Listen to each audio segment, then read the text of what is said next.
நீங்கள் விசுவாசம் உள்ளவர்களாய் ஜெபத்திலே எவைகளை கேட்பீர்களோ அவைகளையெல்லாம் பெறுவீர்கள் என்றார். மத்தேயு 21:22.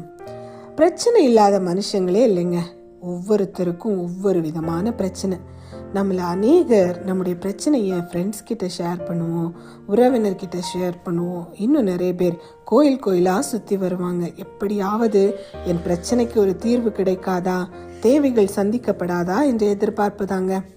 எப்பேற்பட்ட பிரச்சனையாக இருந்தாலும், நம்ம பார்வைக்கு முடியாத காரியமாக இருந்தாலும், அது சாத்தியமே இல்லைன்னு உலகமே சொன்னாலும், ஏசப்பாவை விசுவாசித்து எதை கேட்கிறீர்களோ துளி கூட சந்தேகம் இல்லாமல் நீங்கள் அவர் மேலே முழு நம்பிக்கை வைத்து கேட்கும்போது அது அவருடைய சித்தத்தில் இருந்தால் நிச்சயமாகவே அவர் உங்களுக்காக செய்து முடிப்பாருங்க. கவலைப்படாதீங்க. இப்பொழுதே முழு நம்பிக்கையோடு இயேசுவிடம் கேளுங்க. அவர் உங்களுக்கு வாய்க்க பண்ணுவார். God bless you.